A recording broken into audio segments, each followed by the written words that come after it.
6 months and we had 3 power cuts. Let me loosely translate for you. 6 months, 3 blackouts in the country. Is it a conspiracy, a system failure, or is it sheer bad luck for this government?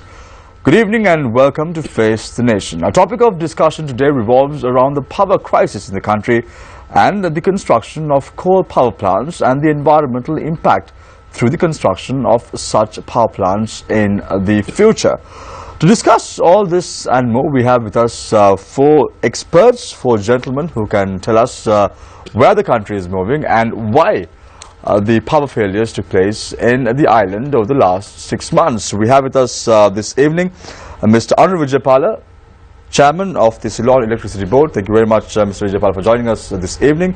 Also joining us this evening is Mr. Vidura Ralapanava, environmentalist and energy specialist. Thank you very much, Vidura, for joining us this evening as well. And Mr. Asoka Begunawardana, Chairman of the Strategic Management Enterprise Agency, no stranger to Face the Nation, but he's joining us this evening as an energy expert, not as a political commentator, but as the show progresses. I do not know what the questions will be posed to you, Mr. Begunawardana, so brace yourself for that as well. And also joining us this evening is Dr. Janaka Ratnasiri. He was the former Chief Technical Advisor to the Ministry of Environment. He also have done a lot of work in terms of climate change as well. Let's start off this evening with Mr. Asoka Begunawardana, Chairman of the Strategic Enterprise Management Agency. Mr. Begunawardana, is there a power crisis in Sri Lanka? Your time starts now. Yes, in the sense that the power suppliers have failed to supply uninterrupted power supply to the consumers. However, we have to understand that in the recent past there was a rapid growth in the demand, more than 5% per annum, and also we have achieved almost 100% electrification rate, and at the same time until now the CEB was in a position to supply 24/7 power supply. When compared with the other countries in the region, it's a great achievement.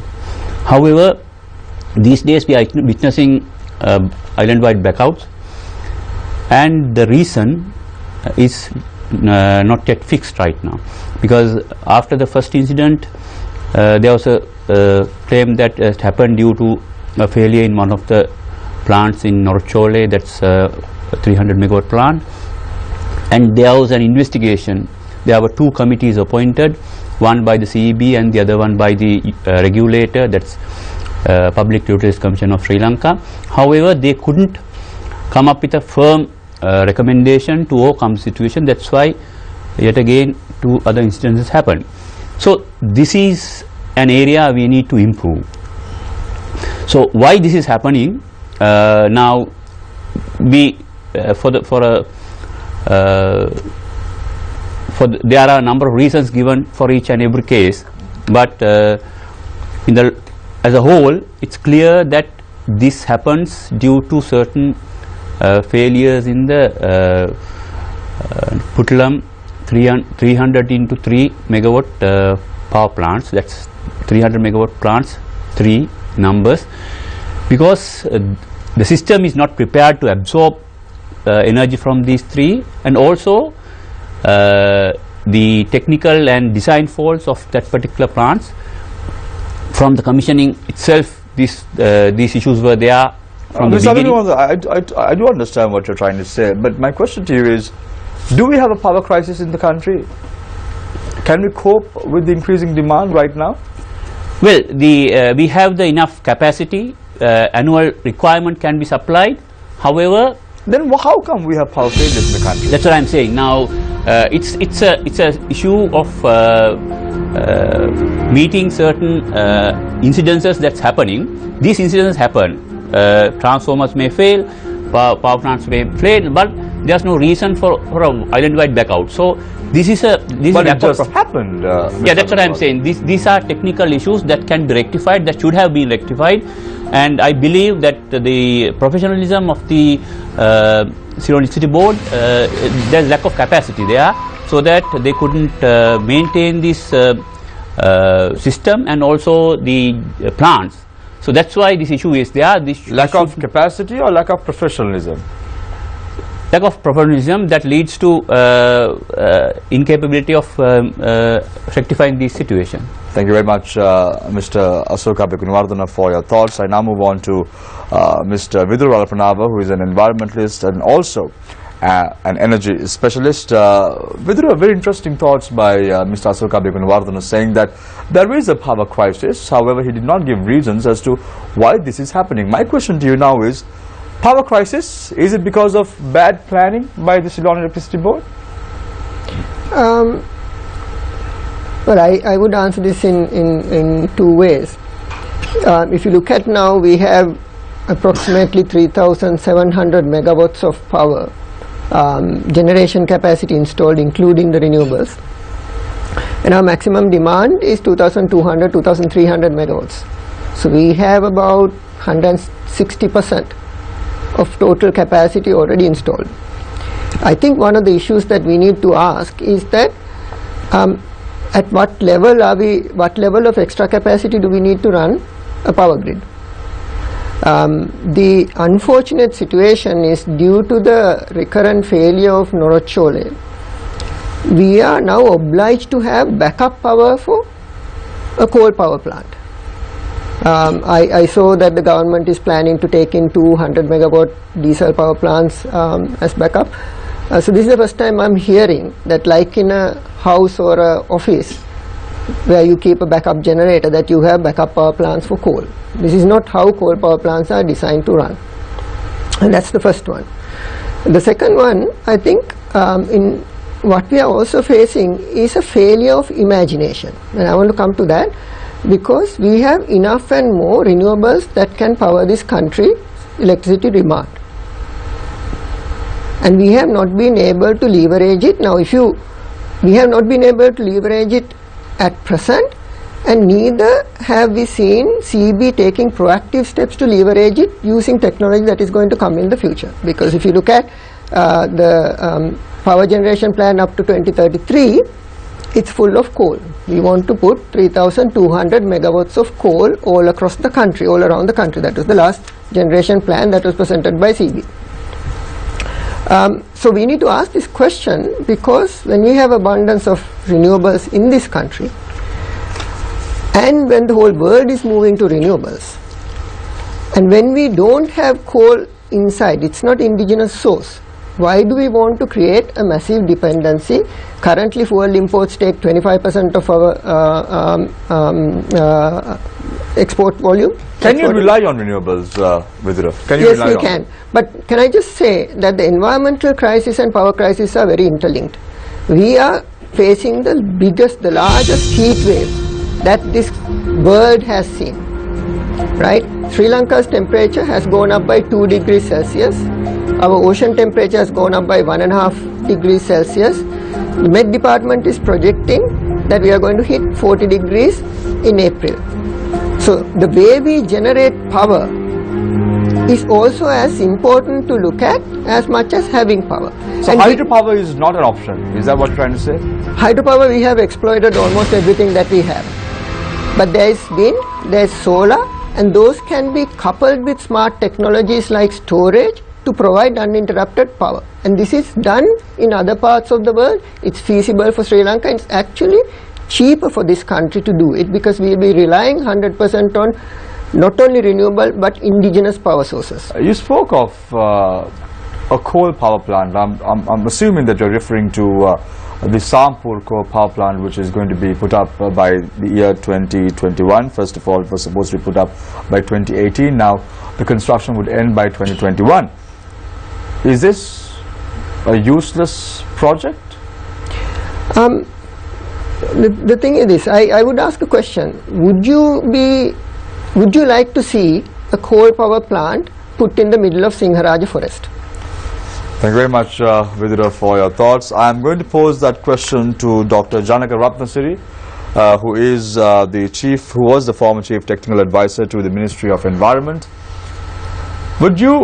I want to put in a different way what Vidura just pointed out, saying would you have a coal power plant in the middle of the Singharaja forest? I want to ask you, I want to pose this question in a different way to you, Dr. Ratnasiri. Would you have something like a washroom or even a toilet in the middle of your hall? Your time starts now. Is it the way to go about? Of course not. Well, I would say that I wouldn't recommend having a coal plant anywhere in the country, not only in Singharaja. Because everyone knows that coal produces energy, true, but at the same time causes pollution, not only air pollution but also of the water table through the pollutants in the ash. Actually, I would like to refer to your opening statement about this blackout. There was a news last week saying that to restore the power after the blackout, they have to wait, CEB has to wait about 3 days for the plant to cool down. But these blackouts happen not only in Sri Lanka but also in other countries, both developed and developing, even in USA. And if you go through the list, you will find that none of the countries, they had to wait that long. They can restore the power within about 10 to 15 hours.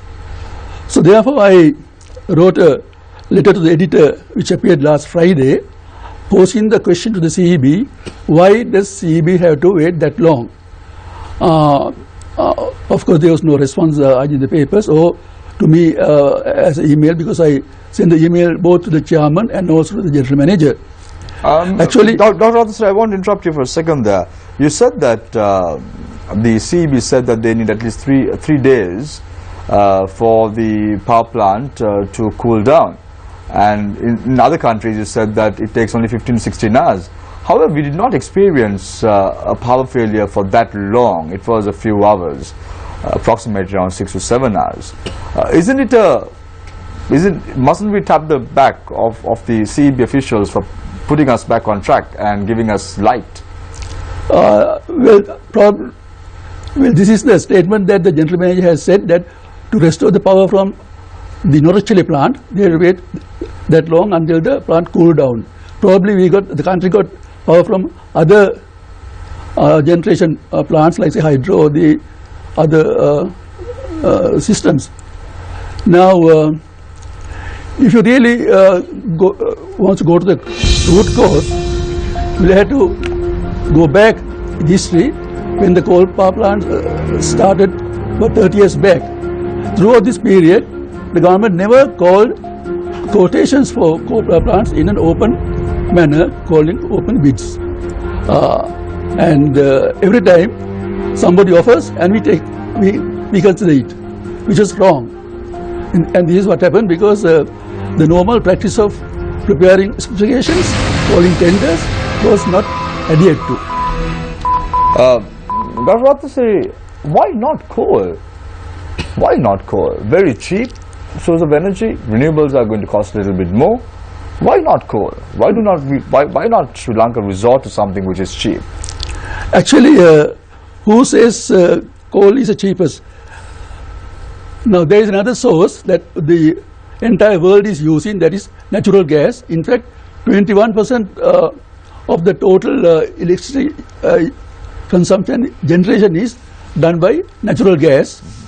And 109 countries in the world use natural gas, not only for electricity generation, but also for heat generation in industries and households. Now, so far, people have been just saying natural gas is expensive without calling formal bids for system operating on natural gas. Now, in 2001, there was a press notice published by the Ministry of Power and Energy asking for power system 900 megawatts with the fuel source open, that is either coal, oil or gas. And within a few weeks that advertisement was cancelled and they said it should be only on coal. Now, who is the person who did that? He is responsible for the situation. Thank you very much, Dr. Janaka Ratnasiri, for your thoughts as well. I now move on to Mr. Anur Vijaypala, Chairman of the Sri Lanka Electricity Board. Mr. Vijaypala, three fingers are pointing at you right now. Lack of professionalism at the CEB, coal is not the way out, renewables are the way out. You very well know that there are 21 million people pointing their fingers right now at the CEB, saying that the job that the CEB is supposed to do has not been done. 3 power cuts, 3 blackouts in 6 months. A system failure, a conspiracy, or is it sheer bad luck? What happened? I would say that it is rather than a power crisis, there's a crisis in our system. You know, the systems, power systems, both generation as well as transmission and distribution, all these are planned much ahead of the time. You know, the system we have now is planned probably 5 years, even longer time back, and implemented, because these projects are very time consuming. Maybe even if you take a power plant, it takes 5 to 10 years time for the implementation, and even a transmission line, 5 years at least. So what we have today is the consequence what we have planned 5-6 years back and planned and implemented. And so I would call it a system problem. So we have a Norachole power plant. I will not go into the history and who built it, why we built it, what the Chinese machines, etc., because of the time. But there are shortcomings in it, as all of us agree. Probably on that point most of us will agree. And then what happened during the last 3 blackouts, and also there was a spell where we didn't have any blackouts from 2009. So our system has changed since 2009 to a new system with taking out of many distributed generations like 100 megawatt Putlam, 100 megawatt Amblypitiya, and a few other 20 megawatt units, and we have planned the systems to have 900 megawatts at Putlam. And so especially when you don't have much of hydro generation today, we don't run Kotmale, we don't run many other power plants, we are restricted to run. Then we have to generate either in Colombo or surrounding areas thermal power, Kalanthessa, West Coast, etc., or at Putlam 900 megawatt, and then to distribute that all over the country. Mr. Vijaypala, you are saying it's a system failure. However, your Deputy Minister Ajit P. Pereira said today that there seems to be a conspiracy, and it seems like that because the President also directed the CID to conduct an investigation. A cabinet subcommittee was appointed to submit a report which is going to be due on Wednesday, and he in fact dispatched army personnel to many substations as well. I don't blame him, or neither I blame anybody else who think in that line. If I were not at CEB, I would definitely have thought myself so, because you can see one transformer exploding, and maybe 1 week apart another exploding due to the same similar circumstances. So it is quite natural that anybody can think that something is wrong, not that only the technical matters. But since I have been there, I have been inspecting these things, I feel like it is technical, but there can be things that I don't see. That's why we have invited CID and the police and those who know better on these things to investigate and tell us whether there has been something otherwise. Mr. Vijaypala, I assume when the first power failure happened on the 27th of September with regard to Norachole, you were the CEB chairman, correct me if I'm wrong. That's right, yes. You all got a Canadian-based organization which was called the Manitoba HVDC Research Center to conduct an investigation into Sri Lanka's power systems, which was done with the assistance of the CEB as well as the Public Utilities Commission of Sri Lanka engineers. And they said the systems were not accurate enough, and then there's no way, there's a response analysis in terms of the CEB structure. And that's what they said. They concluded on the 27th of September following what happened. How come, even knowing that there was an issue with the process, why wasn't it rectified even until February or March? You know that they did, on the invitation of the Public Utilities Commission, this Manitoba center, they did a study, and they have submitted a report. But we have received the report from the PUCSL. I got it onto my table last week. So normally when we get a report like that, we analyze with our engineering teams and then take the response. You got this reporting question just last week? Yes. Before we start the Q&A from our journalist, I want to pose another question to you, Mr. Vijaypala. Something very interesting came up last week. You said that you are going to resign as the chairman of the CEB after power is restored. and you are still the chairman of the CEB. Why did you change your decision? Yeah, it's like this now. You know that when the first power play failed in September, I thought, okay, we should correct it, and that's all right. Then the second time it failed, and it went to a third time as well. So I thought that you can't say CB is perfect. Somebody should take responsibility. I thought the engineers who are doing it, they should step in and say, okay, we have made a mistake, or we have shortcomings like this, then this can happen. But unfortunately, I could see nothing like that. And then you so I took the responsibility on behalf of the entire staff. It was not my resignation. I was showing them, look here, buddies, we have to do something. We have to take the responsibility. It was rather than resignation. It was taking the responsibility. But later on, the minister. Was it deceiving the public? No, not at all. Was it a game of play? Was it like no, not at all. That you did, Mr. Vijay? Because I am a permanent staff member of Moratu University, so I have no problem about my jobs. So I am very well placed there. But you still remain as a CEB chairman. But because minister said, okay, for the time being I can't accept it. It's a crisis situation. You stay there. We'll take a decision later on. Right. Thank you very much, Mr. Vijay Pala, for your thoughts as well. Let me open the floor for questions from our journalists. On to my right is Nabi Majid. On to my left is Faraz Shaukat Ali. Faraz, nice to have you on board after a long time. It's a pleasure being back. Why were you away, Faraz? Gum mad. Gum mad. And also Chazran Kapoor, thank you very much for joining us this evening as well. Now let's start off Q&A from Faraz because we've not seen him for some time. So Faraz, it's all yours.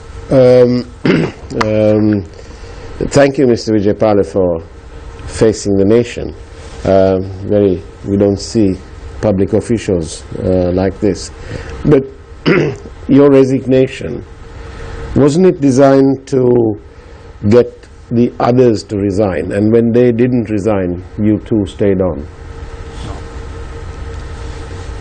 No. That's not true, is it? Not true. Don't you think you should? Do you? Okay, next question then.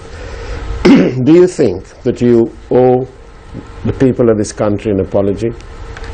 Yeah, I have already apologized. I think CB has apologized for not for the resignation. They have apologized for the 3 system failures because that shouldn't have happened. And will you apologize to the mass of rural Sri Lanka who appear not to have access to power? Of course, that's a good question. That during the last 6 months, we have about say 2% of the people who have no power in this country, and we are making them even the poorest have the access to the electricity now. So we will very soon have 100% by in a couple of months' time. Thank you. Go ahead, Mr. Alpana. Now this question is posed to you. Now we were talking about natural gas, and I was talking to an expert before I came on the show, and he told me that based on the levelized cost of electricity, a unit of natural gas electricity generation would come to around 18 rupees on an average. But our politicians came forward in the recent past and said if the Sampur power station is constructed, a unit would cost only around 5 rupees. Is there any truth to this? So I think it's very easy to find out because the government has currently signed a power purchase agreement to buy power from Sampur power plant. The real question is at what price are we buying it? From what we know, we are buying it at 20 rupees per unit. So we are buying it at 20 rupees a unit on a contract that's signed in dollar terms. So every time the rupee devalues, the price we pay also increases. But what's interesting is that even this 20 rupees we have come to by externalizing a significant component of costs that should be borne by the power plant. For example, there is a jetty that is needed to unload the coal. There is significant cost. I'm told that it's about $150 million to do that. There's infrastructure that needs to be built because the coal equipment is coming to the Trincomalee port and it has to be transported from there to Sampur, where the current roads and bridges cannot take that load. So that has to be done by the government. But that same cost will have to be tolerated if we move into natural gas as well. So let me complete. The third cost that's not budgeted into the project cost is because we are generating the power in Trincomalee, in Sampur. where the primary load of Sri Lanka is actually in the western province. So you need to do a power line from Sampur all the way to western province, and that's costing $450 million. So this is like subsidizing the complete power project cost by 50% and then still buying it at 20 rupees a unit. Now what's the problem with this? Now you asked me about natural gas. We don't need to put natural gas in Sampur. We can put natural gas next to Kerawalapitiya and also convert the Kerawalapitiya power plant into natural gas, because Kerawalapitiya power plant is currently one of the most expensive power plants that we have. So you don't need to go to Sampur to generate electricity to feed the western province. Now I just want to clarify one comment I made. I said this is like putting a power plant in the middle of Singharaja, because Trincomalee Bay is the most unique marine ecosystem that we have, and it's unique to the world. We are deciding to put a coal power plant in the middle of this. It's got corals, it's got deep sea fish, it's got whales. There are 8 types of whales and dolphins that come into the bay. So we have taken the most valuable, ecologically diverse and pristine ecosystem in the country, marine ecosystem in the country, and we are deciding that this is a good place not only to put 500 megawatts of coal power plant coming from Sampur, but also if you look at the Seabees generation plan, there is 1200 megawatts of Japanese funded coal power plant which is on the northern side of the bay. Why are individuals like you, Vidra, you are an energy and environmental specialist, how come you were not so vocal when the government signed the contract with the Indian government to construct the Sampur project? Why now? Just 6 years more for the completion of the project, and you are very vocal about it. Sorry, seems a bit not right. The story doesn't match. project has been being in conversation for a long time. The reason why I'm speaking out now, I can give you 2 reasons for that. One is the environmental clearance by the government was given about a month back, if I'm not mistaken. So this is at the time that we started getting in. I personally started getting involved. Now, what is the second reason? The question is this: you haven't seen me on TV. I'm not a person. I mean, I've been working with Public Utilities Commission and Sustainable Energy Authority to map out a better energy future for us, right? But the issue right now is that we are committing to a project which only can be described as a national disaster for the country. And I use that term very with a lot of responsibility, because earlier we spoke about what is the ecological damage, but what is equally important is that what is the damage this coal power plant is going to do to people in this country, and specifically North Central province. Now my background, my parents come from my father comes from North Central province. What we are doing is we are putting 2 coal power plants, one in Trincomalee and one in Norochole, who's going to continuously put out coal ash, fly ash into this center. And what is the problem? Because fly ash actually has heavy metals. We are going to put heavy metals into North Central province, which is already compromised by heavy metal contamination, which is leading to CKDU. Dr. Ratnavira, Vidra said that it's a national disaster. Are you in agreement with him? Having coal power plants, yes, because there is an alternative which is cheap, I would say. Now it was mentioned that levelized cost natural gas gives higher price, which is not really so, because there are methods to estimate the externality cost, and which depends on the population density. Now there is an extensive study done in Europe, and you use those values and adjust it for the Sri Lankan population and apply it to the emissions from the Putlam plant, Sampur plant, and also Kalanchisa plant as given in the CEB documents. I have worked it out and find that from Putlam plant it costs 4.42 US cents per kilowatt hour of external damage, that means damage to the health and environment. whereas from Sampo it's 5.22 US cents, and from the Kalanitis diesel plant 7.4 US cents per kilowatt hour, whereas from the natural gas fired combined cycle plant it's only 0.82, and which comes only from the nitric oxides, because it does not produce sulfur dioxide or particulates. So therefore, if you add this to the production cost, you will find that the natural gas fire plants overall cost is much less. Dr. Anandavira, you are very technical, and for individuals at home to understand what you are saying, I just want to ask you a very simple question. Would the Sampur coal power plant affect the climate change that the President pledged during the Paris summit? It totally violates. And also, even if you actually, if you do this calculation correctly, even without adding the externality cost, the electricity from the coal power plants is higher than that from the than the natural gas power plants, because today the prices of natural gas has drastically come down to less than $10 US per million BTU. Whereas soon after Fukushima, it rose to about $20 US. And also the way the calculations done by the CEB is not correct. Now, for example, when you get down the natural gas in the form of liquid natural gas, you have to have a special terminal, and this terminal costs about $250 million per ton of LNG throughput.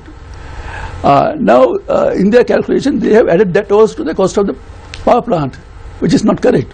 Normally, the terminal cost is amortized and added to the cost of the gas. And if you do that, you find that the cost of the production of electricity from natural gas is cheaper than that from the coal power plants at the prevailing costs. Mr. Abhay, before we move on to green alternatives, Mr. Vijaypal, I want your comments also on this.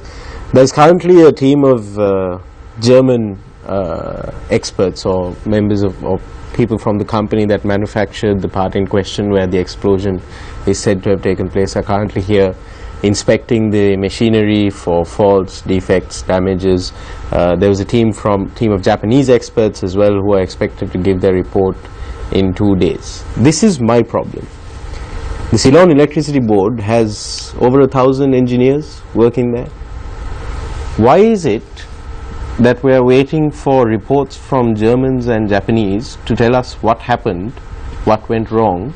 Are our engineers incapable of figuring out what caused this explosion and why there was an island-wide blackout? Should I answer? Yes, first, We'll hear from Mr. Abhay. Actually, to best of my knowledge, he will correct me if I am wrong. This is regarding the transformer. Now, they are the suppliers, so definitely the suppliers should look into the matter. But at the same time, the CEB as the authority here, they also, they have experts working there as well, don't they? Nadim, in all fairness, the German experts are coming to Sri Lanka because there are an issue with the tap changes. Correct me if I'm wrong, Mr. But at the same time, I'm saying now the CEB officials also would have gone and inspected the damage soon after the explosion. Shall I answer? Yes, please proceed. Now, you know that this transformer in 1980s has been supplied by a Japanese company, and this particular tap changer has been manufactured and supplied by a German company. And it regulates the output voltage of a transformer to required levels. Yes. And it is really not the transformer that has exploded. The part that has exploded is the tap changer. So our engineers, as soon as it happened, they did an analysis, they produced a theory, they said this is how it has happened. How did it happen? Our engineers, we have experts on these things, they went there, they inspected it and they analyzed it and gave a theory, this is how it has happened. Yeah, but how? What was the theory? Now you mean the explanation? Yes. Explanation was, in the tap changer there are 4 wooden bars, and out of that one wooden bar, across it there has been a 132 kV spark, and it has charged the whole bar, and that is the initiation point, they said. Okay, we waited, we didn't put out our theory, we got down the German experts here today, and Mr. Vijaypal, did you inform, was the Deputy Minister of Power and Energy or the Minister of Power and Energy informed of the CEB engineers' theory? Not yet, because we were waiting till the Germans So if comes. he's watching this we program now, didn't this want is to the first publish time it. that he's We didn't finding want to out about publish it. We want to get the German independent view. So they came this morning, spent 6 hours there, and in the afternoon came to my office, and we had a meeting there. They said, we said, this is our theory. They said, our theory is the same. They said, we also think it has. But why wasn't initiated this the same. communicated to the minister? Because the minister Yes. is looking a little ridiculous talking about sabotage. I think all When the fairness CEB to- knows that. I think my Maybe it was- first answer explains that to an outsider. It all fairness, when the similar explosions happen consecutively within a week, 10 days But apart. if the yeah. minister was aware of the CEB's theory, Yeah. would he be going around talking about sabotage? But still he might have doubts what the Germans might say, and it all fairness it looks very strange. Mr. Vijaypal, what is the assurance you have that the German report will come just probably a week after another blackout? Because the first report that was done on the 27th of September came after 6 months. You said that you got the report only last week from Which the Canadian. report you mean? That is the Manitoba HVDC Research Center report. You said it just came to I our think their table last week. report is all about the September failure. Absolutely. So it came Yeah. after 6 months. Yes. I So think they what need is the a lot- assurance you have from the German officials that the German team that is here yeah, that it that will come report in was the the next, analysis of the whole system. That Manitoba system, the analysis done on behalf of the PUCSL was about our whole system that needs lot of simulations and up and down questions and all these things. But this German thing or the Japanese investigation is on a particular incident. They look at the component, damage component, history, maintenance records, and then they come out with the theory. So this is how it you'll has have the happened. report. Totally two maybe- different things. You will have the report in the next few days. Yes, or tomorrow they Sir. will come. Now they are doing the next transformer inspection tomorrow morning, and tomorrow evening 4 o'clock I am having a meeting with them in my office. So we will conclude how it has happened and what is the remedial action. Mr. So Vijaypal, a CID investigation is not required if so. CID investigation report we have not got yet. no, is it required? I think it is required. Because this is what I'm finding a little difficult to comprehend. Because according to you, up to now, neither the subject ministers, minister or deputy minister, nor the president are aware that the CEB had a theory regarding what went wrong. I think these are technical matters.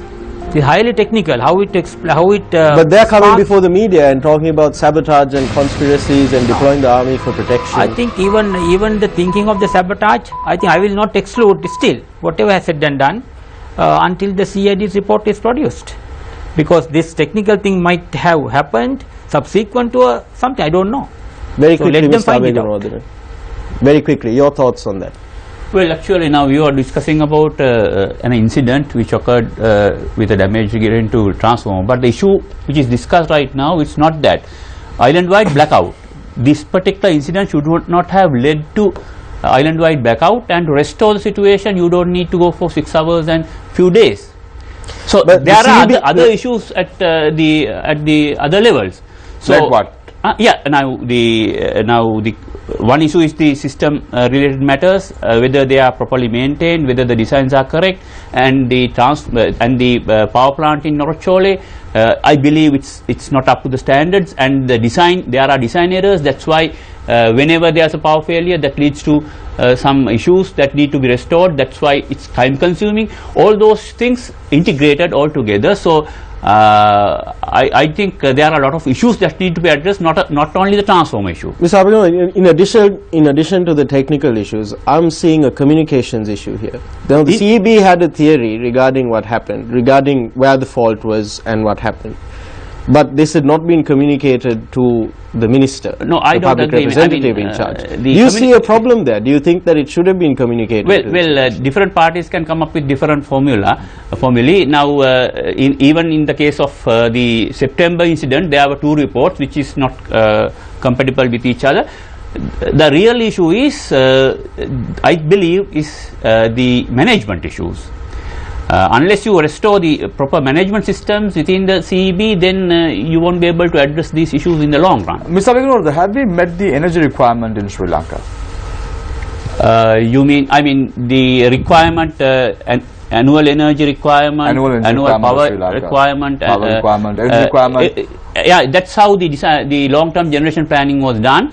the CEB. Have you met it? Are we okay? Yeah, if these power plants are okay, if the system is okay, then to meet the present demand, we can do that. So, but why not we have an alternative option like the sample coal power plant? Well, the problem was now since 1990, after the completion of the Mahaweli scheme, which tapped almost all the large hydro potential in Sri Lanka, CEB was doing certain studies, long-term generation expansion plans. Since 1990, they continuously mentioned that the cheapest option is coal. So now we are after 25 years, still now they plan we need another 3,300 megawatts of coal. Are you in favor of the sample coal power plant? No, from 1990 onwards. No, are you in favor? I'm not in favor of coal power anyway, because since 1990 I was campaigning against this because of the worldwide developments. As we do not have our own coal mines in Sri Lanka, all those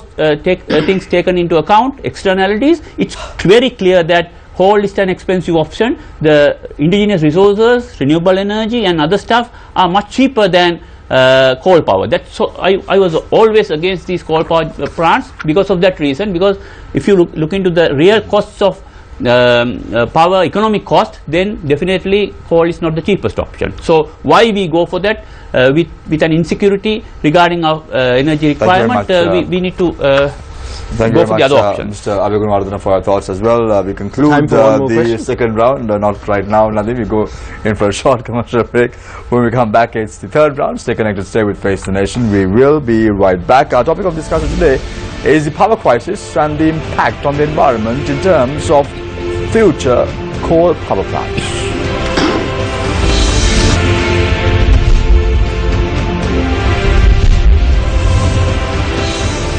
Welcome back.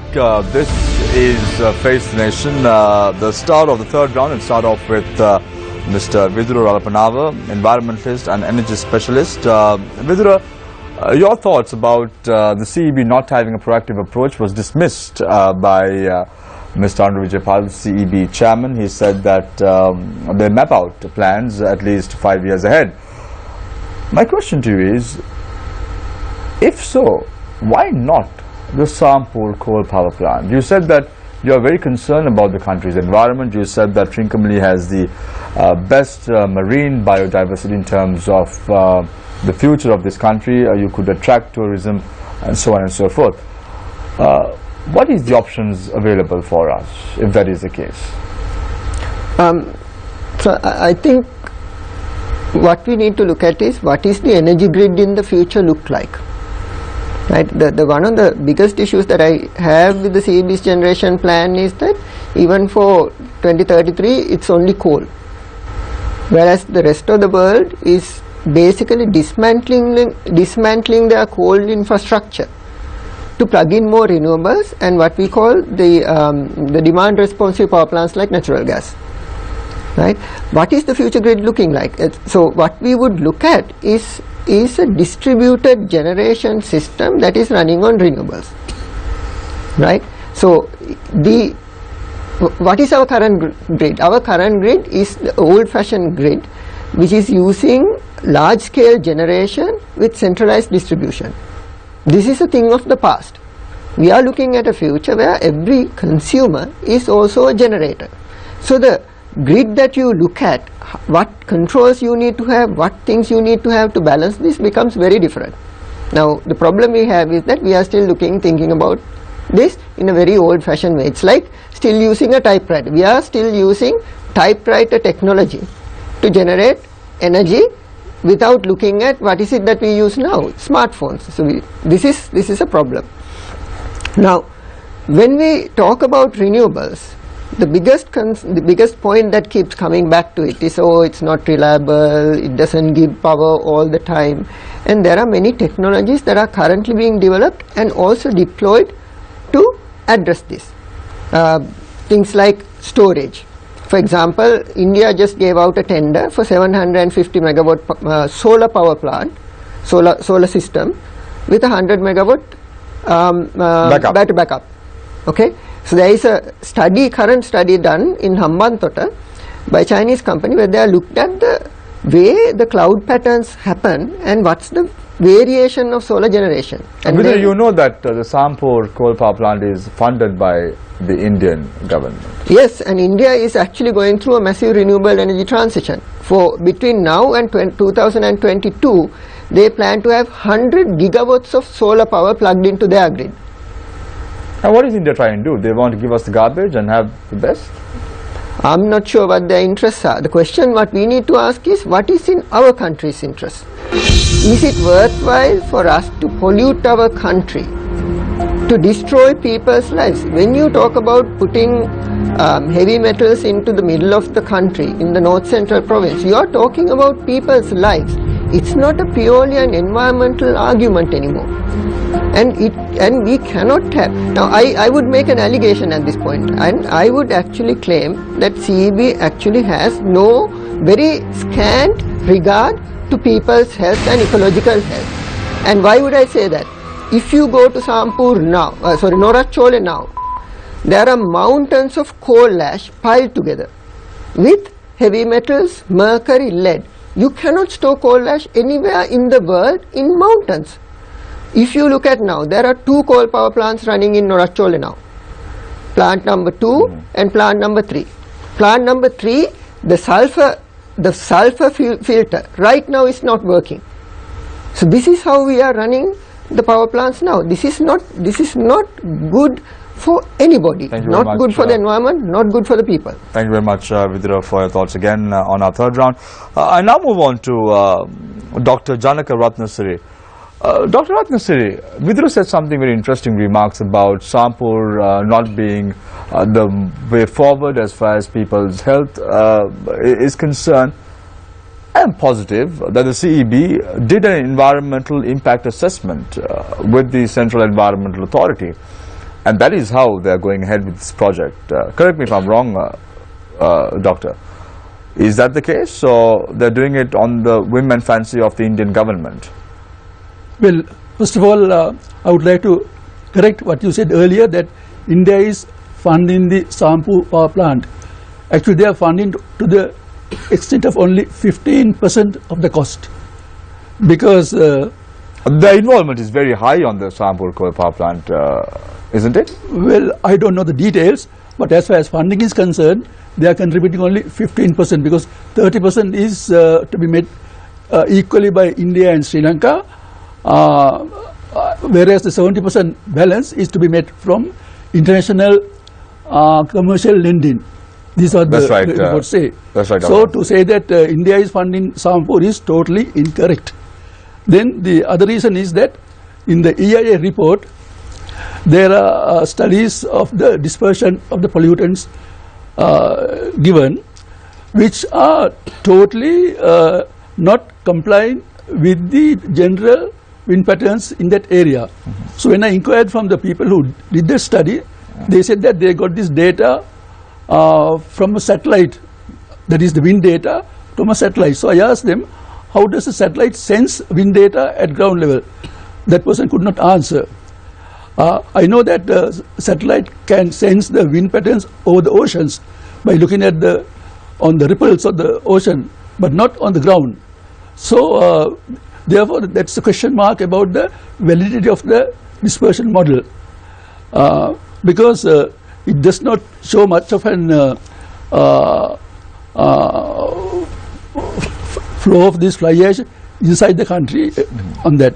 Then the other thing is that even the costing of the plant, because the jetty, according to the CEB annual report 2010, the jetty is going to cost $105 million US dollars. Now that has not been taken into the capital cost of the plant, whereas in that long-term generation expansion plan, when they did the levelized cost of the LNG, they have added the LNG terminal into the capital cost. So they have not in the same methodology when they are estimating Sampur cost and the LNG cost. So there is something definitely wrong with the project. Yes. How do we rectify this problem, Doctor? Well, I have pointed that out to the when the Public Utilities Commission call for comments. I send them comments, but I don't know what happened to the comments. And also there is another mistake they have done. They have used a very unrealistic value for the external costing, and at the end they have said that there is no much damage due to the environmental impacts because they have used the wrong data. Thank you very much, Dr. Janaka Ratnasiri, for your thoughts as well. I now move on to Mr. Anru Vijaypala, CEB Chairman. Mr. Vijaypala, interesting thoughts coming through with regard to the Sampur coal power plant. Do you think that we should go ahead with the Sampur coal power plant, or is it too late to stop constructions, or what are your thoughts on this? I think we should go ahead with the 500 megawatt coal power plant. Why? Because already we are short of power. If we don't implement it, there will be a crisis in 2022, and also it is, in my opinion, is cheaper than other sources, even though it is a IPP. And let me put it this way. Now, you know that let me make a correction to what Mr. Vidura said, that he said our installed capacity is 3,700. It is in fact 3,500 of CEB capacity and 400 megawatts of private power, that is NCRE, altogether 3,900. And look at what the India has. India's installed capacity is 270,000 megawatt. 270,000 megawatt. And out of that, 160,000 megawatt is coal. Out of 270 megawatts of installed capacity, 160,000 megawatts of power plants in India are coal power plants. So whether we are going to control the atmosphere around us by not putting up another 500 megawatt or 1000 megawatt here, we have plenty of coal power around us. We know that global warming, carbon dioxide problem, all these things are there. Of course we have to face it, but if you are going to control that by stopping 500 megawatt here or 1000 megawatt here, I think let us think in a different world, because the world is much bigger than what we think. We have to look at the whole world. And let me come to the wind power also. Now, okay, renewables are good, why not? We should have them, but you know, when the system is not having enough capacity, the people point the pink finger at CEB, not at the wind or solar power plants. Now, during the last 3 days, 4 days, when the Noracholi was out, did you ask anybody else how much wind is contributing? We have 130 megawatt wind today connected. From January up to now, every day they give out 10 megawatt only. Out of 130 megawatt installed wind power plants at Putlam and around. Mr. Vijaypal, just why is that? Ask me why. Why is that? This is off season. We have 6 months of off season for wind. So wind will produce from May to October and then go into silent sleeping after November to April, because it is the nature. We can't blame the wind. Wind will not blow when we want. Mr. Vijaypal, just give me a second. I want to ask my producer to stop the timing for a second as well. For the moment, I want to give that an equal opportunity to Vidura to respond to what Mr. Vijaypal said. Vidura, are you in agreement with what? For two reasons. First thing that I want to say is that India has plenty of coal.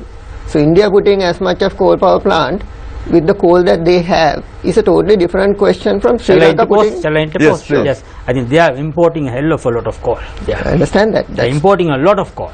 The second point that I want to make is that as much as global warming and carbon dioxide pollution is a problem, the specific issue that I was referring to as one of the significant issues with having Sampur is its direct impact to a particular region in this country. It's going to have a lot of impact across the country, because the issue is this: Trincomalee is the starting point of the northeast monsoon. So you're going to get all of this precipitation coming into the north central province. So you're taking an area. So this is not, you can give us on that also. My point is this. You know that India 1.2 billion people. I think we have a much worse CKD problem here than in India. You look at the papers in India, do they have our kind of CKD problem? And I'm wondering why our environmentalists and even other people, why don't they go up and that was a concern that was brought forward by why don't they go and oppose the pesticide manufacturing and using and importing so much and putting in our lakes and everywhere, asking them to go for the carbon. Understood. Mr. Vijaypal, there was an issue with regard to the central, the environmental impact assessment as well with regard to Sampur. Can I answer that? Yes. Right. So, we know the monsoon comes from northeast.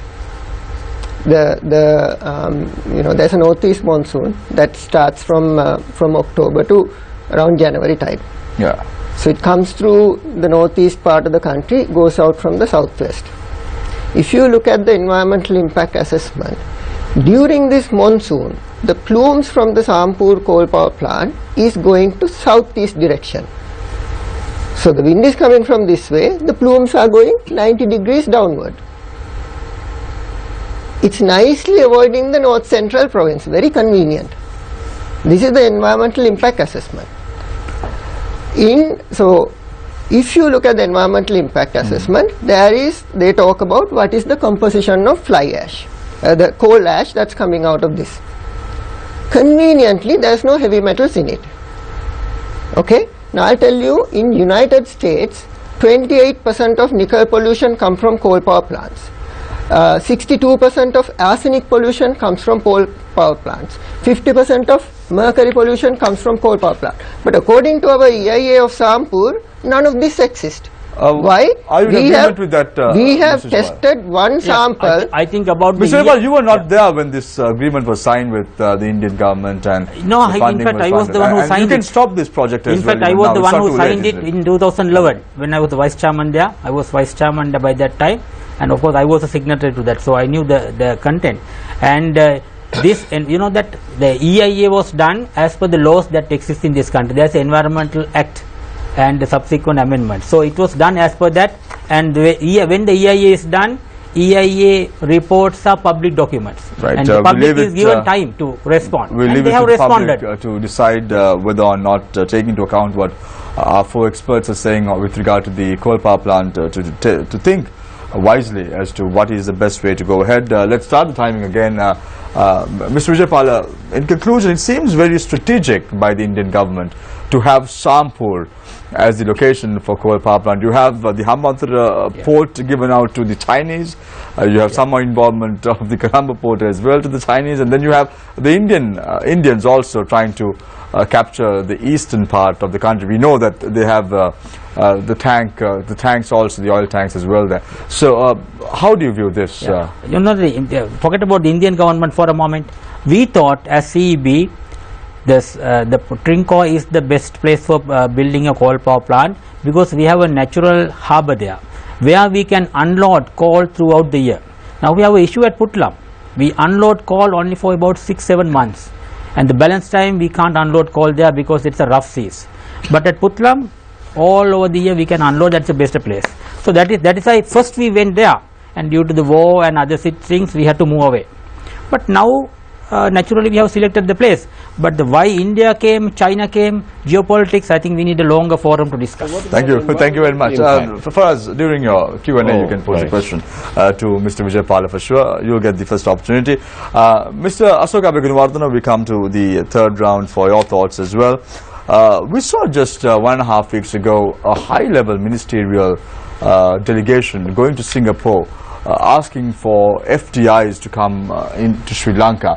And the first question that they would ask is, what is the energy source that we have? What is the energy looking like in Sri Lanka if they are to invest in the country? And you are of the opinion that power plants like coal power plants that has already been in play in Sampur is not the way out. Why is this? Yeah, now I was discussing this for more than 2 decades now because of the worldwide trends. Now we need to understand that the world is moving away from the fossil fuel era to a new era, which is probably the renewable energy era. So since 1990, when we were discussing that we have tapped all hydro resources, then what next? During that period, the CEB argued that it is the cheapest option. However, if you provide correct input data, then you can see that I have done these studies for a number of occasions, which reveal that if you think of the lifetime of a power plant, whether the energy or the fuel is imported or not, all these factors considered, coal is not the cheapest option. So why then we have this Norachole and Sampur coal plants? Mainly because CEB's report says that coal is the cheapest. First option was to go for Trincomalee, then because of the agitation they then moved to south, and now finally it was installed in Puttalam. Now the question is, as far as this Sampur power plant is concerned, I think it was the CEB's plan to go for coal. Then only the other players come into the picture. Now even for Puttalam, originally when this was open for tendering, the company selected was the Indian company, but then all of a sudden the government took a reverse decision and then stopped for going for IPPs, and then they wanted to have their own plant, and then they purchased it from China, and later on China tried to operate the system, so there was a dispute there. So I believe as a compensation to that, the Sri Lankan government during that time offered the Trincomalee. But the issue is, I think the Indians are not that keen on coal. What they are keen on is the location.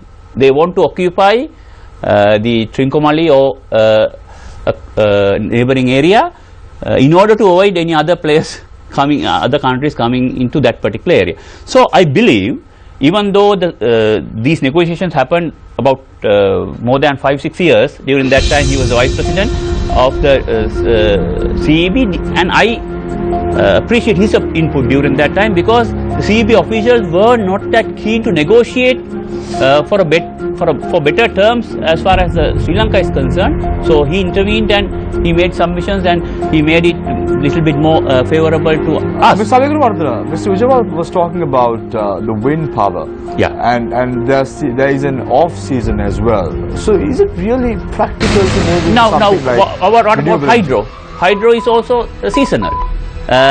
For a number of months we don't have rain. So there we have the option of storage. We have the reservoirs in the upper elevation so that we can store. So renewables, there are strengths and weaknesses. So we are not going for a particular source like wind. We will be having a combination of wind, solar, biomass and ocean energy which complement to each other. So if you are designing a system in such a way that to absorb renewables, there are technical options. There is no issue at all to achieve to get more and more renewables. The issue is the system, the transmission system is designed for coal power. Then you cannot absorb renewables. So what my suggestion was, now what they are doing is they first do the study for the generation. They come up with a generation plan, and even though it's agreed by the other parties or not, then based on that generation plan they come up with a transmission plan, which is not the correct way of doing it. We need to do a combined study for generation and transmission together. Then only renewables can be absorbed. We have other means of storage and other stuff, so there's no issue as such that renewables cannot provide the adequate energy to the country. Mr. Asoka Abengulivardhana, a point to be taking home today is the fact that India is not interested in the coal power plant, but the strategic location in which the coal power plant is going to be established. Thoughts of Mr. Asoka Abengulivardhana.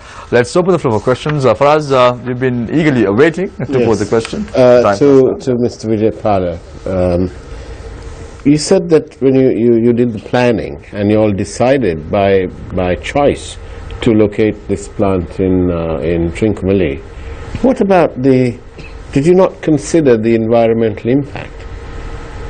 Very well considered. And? Very well considered, documented, made available to the public for 1 month for comments received, acted upon, and finally a conditional approval has been given and asking us to further address the issues of issuing the warm water into the sea. So we are doing it. When there is a comment, we take it and act upon it. What about all this ash that's threatening? Ash, you know that in a coal power plant, usually up to the required level, fly ash is captured and stored and usually given to cement plants. the Holcim Cement and others are buying a lot of fly ash from us. But only 20% of the residual in the Sampur power plant will be used for cement manufacturing. Of course, there are ideas and mix and all that. But of course, there might be an issue. What will happen to the Sigiri frescoes? I don't think anything will happen. Are you sure? Yeah. Anything will not happen due to this power plant, but other external factors, of course, I can't. You seem not that concerned about the environment, Mr. Vijaypala. Yeah, very well. You are concerned about the environment. We are concerned. Of course, I would like to be 100% renewable man, but you have to look at the practicalities. None of us would go home today and get out of our switch and say, "You dirty coal power, I don't want this. Take away from my home this main switch." I don't think anyone will say. What's the financial position of the CB?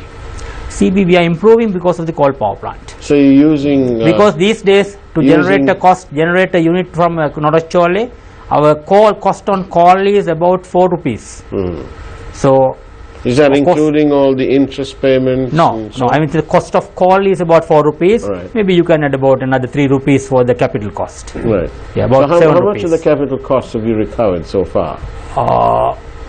You know that our cost was 1.35 billion dollars, and we only had the first power plant running until 2014. Right. The second and third came only at the end of 2014, and we are just now running it on full load now. So what are you doing with the money that is being saved because of the lower prices of coal? First we are using the savings to repay the huge deficits we have for the previous running on oils. Right. We have 40 billion deficit to public banks. So it's a bit. It's correct to say that the CEV is, in comparative terms, a bit flush with money.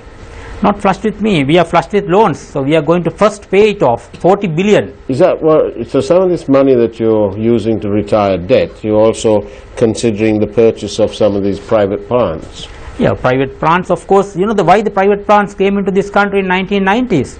Because in 1990, when the first coal power plant, which was implemented in 2011, which was to be done in mid-1990, was driven away by certain parties. And is it a bit of a coincidence that all these power cuts and the crisis is coming almost at the same time that these the PPAs are being renewed or due to be renewed? Your intention or to consider to buy these private plants, they're also coming together at the same time. Of course, you can put which one first. Yeah. Okay, as people like, they can put it either way. Mr. Right? Vijaypala, is there a mafia in the Ceylon Electricity Board? To me, no. To you, no. To me, okay. You were talking very interestingly about the environment. You yourself just now said mafia that in the sense of that in the Americas or somewhere. I can say mafia may be in different levels. What about the diesel lobby? Maybe Chaturanga is talking about the diesel lobby. Is there anything that cannot be controlled by the chairman, the subject minister, and the deputy minister happening in the CEB? Of course, we have the rules and regulations, but of course, the CEB is 60 unions. 60 unions. I spend a lot of my time on the unions. When you have 60 unions and 20,000 people, yes, you have some issues. Mr. Vijaypala, startling revelation was made by Mr. Ranapanave a short while ago. I think Shamir missed it. He said that the third unit at the Norachole power plant was functioning without a sulfur filter. Do you agree? To me, it is news. You did not know about this? Not yet. Exactly. It's news to me. Mr. Ranapanave, are you sure about the information you just revealed? In writing, give me, then I can take it. So because that should be can be challenged. You should take a responsibility and do it in writing. Yes. So I'm saying it in public. Then I can send a clarification to you. So let me do two clarifications. I don't know it. Let me do two clarifications here. So the Norachole power plant has online monitoring of these FGD units. So you can call the system control unit and ask what's happening. I know for a fact that so the power plant number 1 has been on scheduled maintenance for 6 months, and it was powered on, I think, about 3 weeks ago, just before the blackout happened, and I think it ran for about 10 days before the blackout happened, and it went offline, still not working. This unit, the 2 weeks that they ran without the sulfur filtration unit. We talked about caring about the environment, and let me clarify this. I'm sure that anybody feels it, they can immediately take an injunction and stop it. I think they should have done it. let me clarify it seems this. to me that is a citizen, responsible citizen should do it. So let me clarify this. Yeah. So and this is not about person, and I know Mr. Vijaypala, and you know he's been a teacher at our university. So and this is not a personal thing, right? If you look at the EIA of Sampur, there is a particular storage methodology that is prescribed by the EIA on how to store the coal ash. This is a globally practiced method. You have to have a container pond which is plastic lined so that there is no seepage, and you have to put ash with water so that it doesn't get blown away. This is how you need to store fly ash if you have a concern about not only about the environment but also about the health of the people who are living around this. You can go to Sampur power plant now and you can see mountains of ash piled up. If you look at the EIA says the 3 cement factories, Tokyo Cement, Holcim and Ultratech. I understand where you're going with this, but Mr. Vijaypal asked an interesting question which you haven't answered. Why didn't you take this to the courts, obtain an injunction, get it stopped? We might do that. You cannot pose that question to Vidura. That's on his personal ground. He could take a decision on it whether But he likes it or not. let me give you a counter example. Vidura coming here today itself proves the point that he wants to Let me bring to give you a light counter the example. problems. Why is it that CB is running with this? Okay. In addition to the FGD, you cannot store coal ash like this. Why? Because it's got mercury and lead. Now what happens? Let's think about it. Where is it located? If the wind blows from the east to west, the coal ash ends up in the ocean. Mr. Alampana, let me just interrupt you and ask you a question. Sure. Now you are talking about, you mentioned about the Norachole power plant and the Sampur power plant being in either coast of Sri Lanka. Sure. You mentioned that areas like Anuradhapura, Polonnaruwa will be affected by this. Definitely. The Sri Mahabodhiya is located in Anuradhapura. The environment being affected, are you certain that this will happen and there will be a major problem maybe in the future? Is that what you're trying to say? Yes, there is major problem, and the problem is going to come in 2 fronts. One is on acidification, and why is this? Because from the Sampur coal power plant, when the fumes go up on the northeast monsoon, it's just immediately mixed with water. So sulfur dioxide that's coming on sulfur dioxide reacting with water becomes weak sulfuric acid. So you are talking about acidic rain. Now the issue is this: if you are going to look at the environmental impact, you need to look at how the wind blows and with how much moisture it has. So this is direct acidity. We already have a problem. Most of Sri Lanka, the rainwater is already acidic. We are adding on to this. We need to look at this type of a power plant because you are going to run it for 30 years on 24/7. Can I make a small correction? Yes. Yeah, small correction. Now you know that I have one stack at Sampur, one at Putlam. So I think people should not mistake that when the wind is blowing this way during that season, this is blown into the sea and not into the country, and the vice versa. So we have only half of it, not all the time. Both sides don't blow. But the problem is that there is at least half coming into the country. No. So what happens? You can't do any. You can't have power. You can't have electricity 100% of the time without any coal, without any thermal. Okay, I want to pose a question. 100%. Yes. So can I just give one clarification? The issue that we have is 6 months of the year, this is going to blow up to here. Exactly my point. Other 6 months, that is going to blow up to here. And that is my issue. Mr. Abegunodana, I'm seeing a small disconnect here. You campaigned to bring the current government into power. We saw the president in Paris 2015 talking about Sri Lanka, zero emissions, etc., etc. So we can sort of consider that while you are working at a government agency, a state agency, you are a government official, whereas Mr. Vijaypala is a state official, an official of the Sri Lankan state as opposed to the government. So while the government is talking about renewable energy, green futures for everyone, Mr. Vijaypala is giving you the reality that we can't afford that right now, and for the moment, if we want to give power, we're going to have to resort to coal. What do you have to say to that?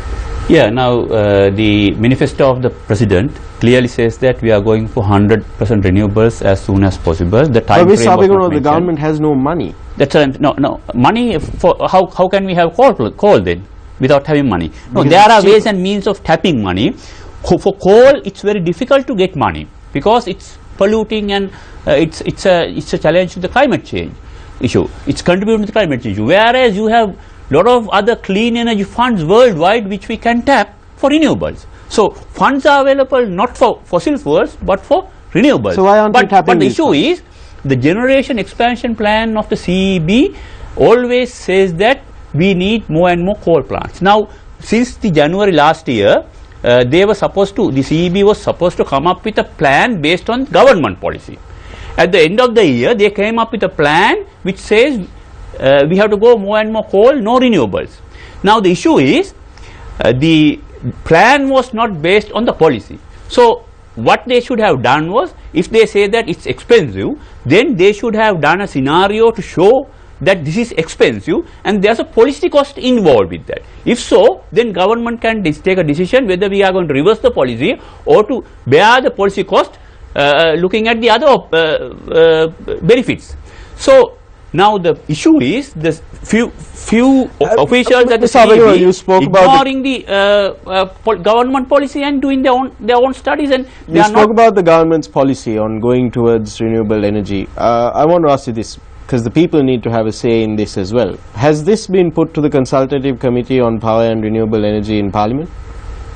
Yes. Now Has the policy, no, has no, the let me government's say, policy been approved now by when Parliament? the plan was submitted to the Public Notice Commission, the government decided to not to approve that because it's not based on the government policy.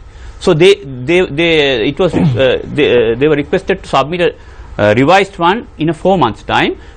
That too should have come next month, but I don't see that too will adequately address the policy requirements of the government.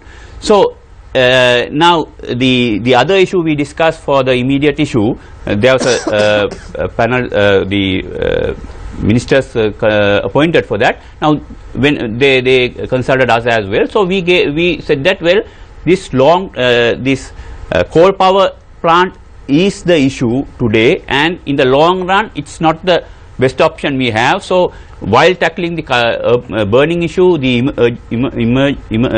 urgent issue, we need to avoid such things happening in the future. So we need to go for renewables. So Mr. that drive is there. we're a little short on time. I have to give Mr. Vijaypal a chance to respond to the allegation that you made about the CEB not drawing up a plan in line with the government's policy. What do you have to say to that, Mr. Vijaypal? The new presidents, the policies have come up, of course. We are trying our best to adhere to them. You know, for the CEB, the easiest way to control the system is getting out of coal. Coal power plants are cumbersome, difficult to get approvals, difficult to run. You know, see the operational issues, right? But still, the CEB wants to get coal power because we know it is cheap and cheap for the country. That is why we are insisting that we must have it. Natural gas plants, easiest to control, easiest to run. And we shut It's not the cheapest option. We can prove that it's an expensive Right. option. Now that we've got you here, just for the record, Yes. can you tell us once and for all, and to end all the speculation, is the Noracholi phase 1, 2, 3, are these old used machines that have been brought into the country? To me, as far as I know, they are not used machines or old machines. They are from China, nevertheless. And now we have issues on this. And remember that this plant was provided to CEB and to this country by Chinese government. And the difference between any other contract and this contract is, they said we give the loan, we select the contractor for you and do with him. And when we get a Japanese loan, it is not like that.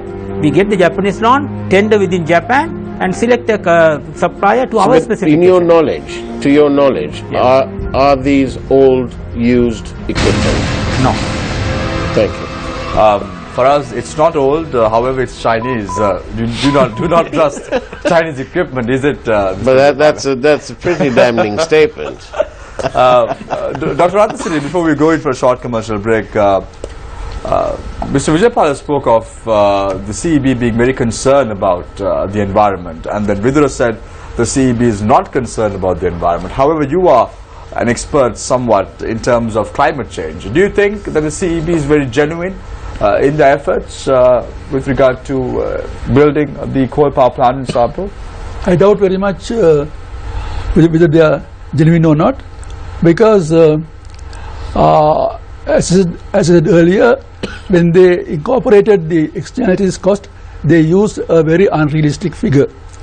And of course they have worked out the sensitivity, and there they have used a figure which is close to the actual value, and they have made an inference saying that with that value of externalities, LNG is the recommended option.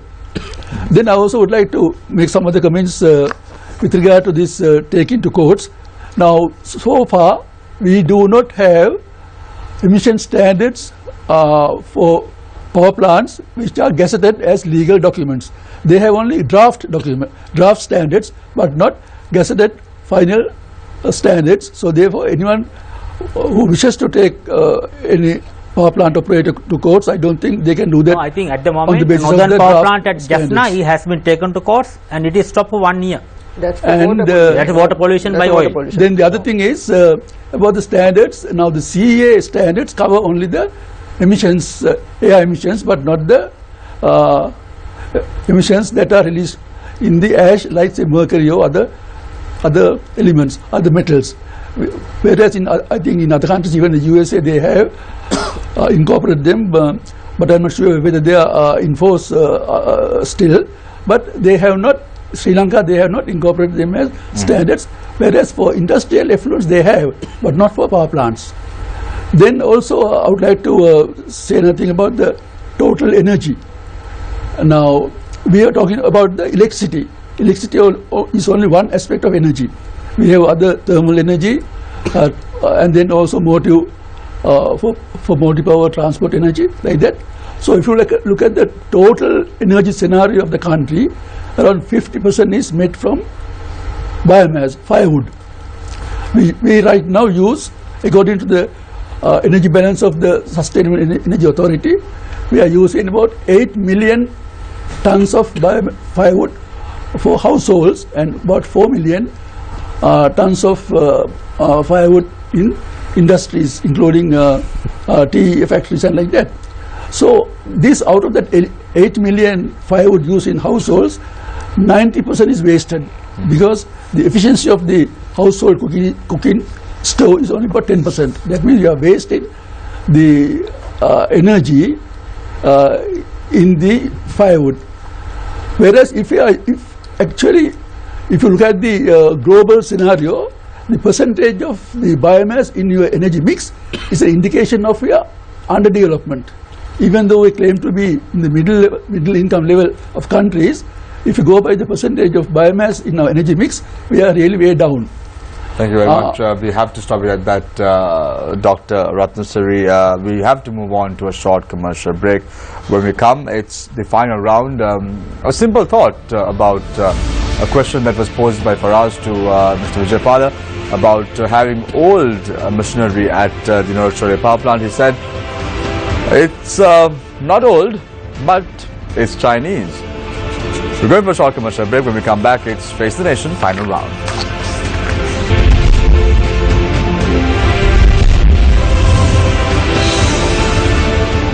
Welcome back.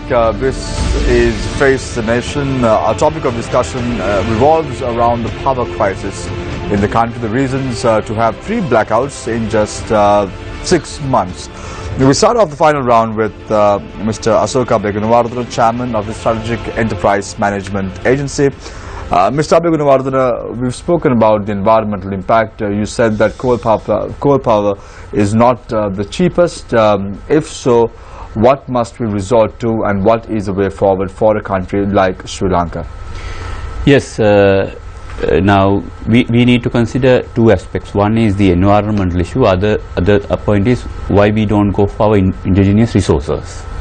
So energy security wise, if we can have enough indigenous resources to satisfy our requirement, then that should be the first priority. So while doing a proper study, what we do is we internalize all these costs and benefits it's not financial, it's economic costs you have to do. Then we have to internalize the environmental and social costs and benefits. Then only we can come to a conclusion which one will be beneficial for the country. So during the last 25 years until recently, the CEB compared only 3 options, that is oil, coal and hydro. And for hydro, you know that we have a very high capital investment, but there is no running cost as such because coal is free. So while comparing these 3, they come to a conclusion that coal is the cheapest. But when you consider the other renewable energy sources and considering the lifetime of the power plant, then clearly we can prove that the renewables are cheaper.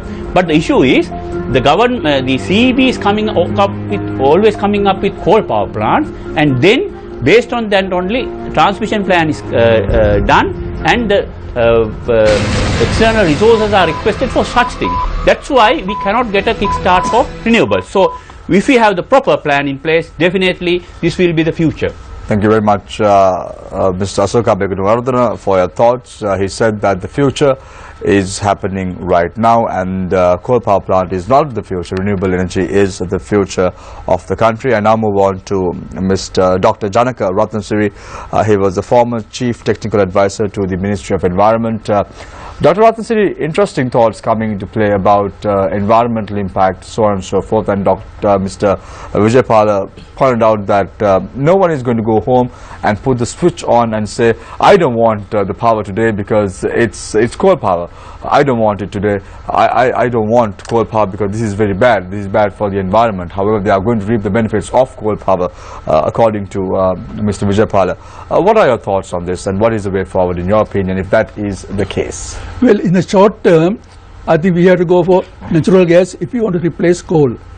And as I said earlier, it is not very expensive. The best way to find out whether it is expensive is to call formal proposals from suppliers. Then you can get the bid for a coal plant, bid for a natural gas plant, and compare the two, the costs, economic benefits, environmental benefits, and then say, okay, this is cheap or not. So far, CB has not done that exercise, even though in 2001 they had a press notice asking for this thing, which somebody has cancelled it before the tender was closed. So they should repeat that and get these bids. Then the other thing is, I was talking about the biomass, 90% that is wasted. Actually, if we can use biomass more efficiently, we can meet the other needs which for which we use oil now in the industries and also in households with the same amount of firewood, without cutting more jungle or more trees. With the same amount of firewood, we can meet our other needs if we improve the efficiency of utilization, which is possible. Technology is there, and only thing that nobody is thinking about it. But it is possible to do that. Actually, we can even produce LPG substitutes and also diesel substitutes using firewood. Thank you very much. Thank you very much, Dr. Janaka Ratnasiri, for joining us this evening. I now move on to Mr. Vidura Alapanava. He's an environmentalist as well as an energy specialist.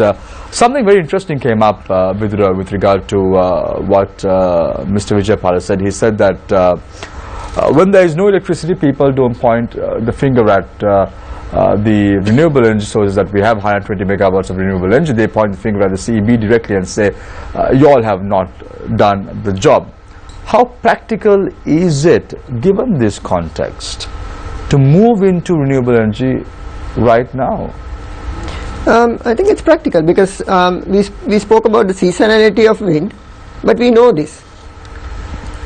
We know that what is the season that wind is coming, what is the time that the solar energy is there, what month you get more solar energy and what month you get less solar energy. So in some ways these are quite predictable. And there are other advantages. Now see, for example, when the coal power plant goes down, you wait for 4 days. You don't do that for solar. Sun is going to come up, wind is going to blow if it's blowing. there is an advantage and there is a global shift to distributed small scale generation out of renewables as a different paradigm to the centralized control oriented paradigm that we are having. If you want to look at it, who's doing it quite well, state of California is doing a fantastic job in moving out the existing coal power plants. What they are doing is they are removing the coal power plants, substituting for natural gas because it allows for the variation of the renewables.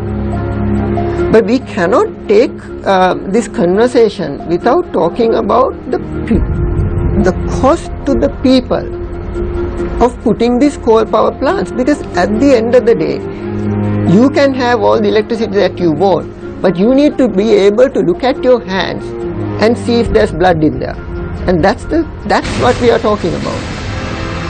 When you pollute these people's lands who are already compromised with these type of chemicals, you are just creating a massive public health issue, and that has to hang very heavily on our shoulders before we commit to this type of Thank you very much, Vidura, for your thoughts as well.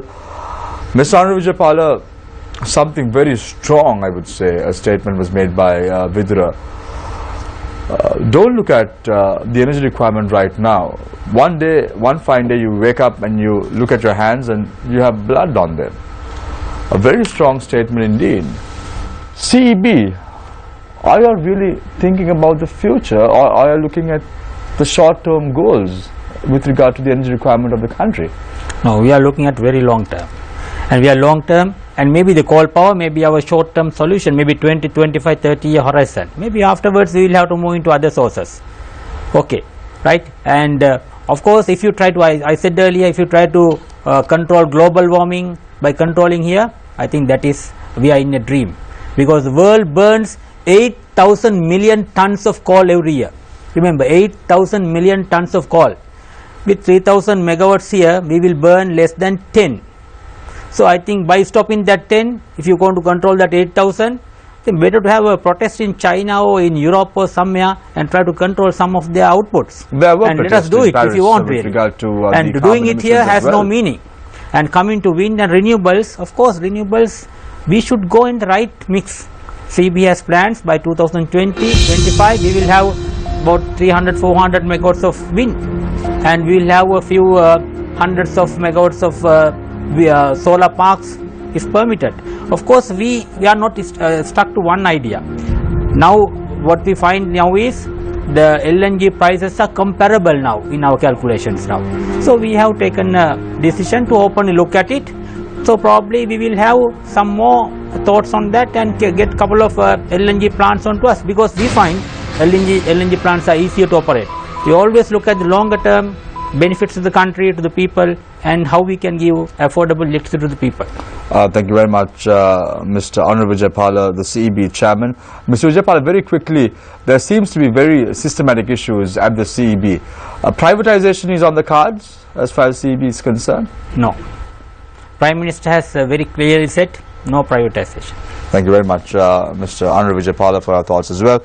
Thank you very much for joining us this evening, Mr. Vijaypala, CEB chairman.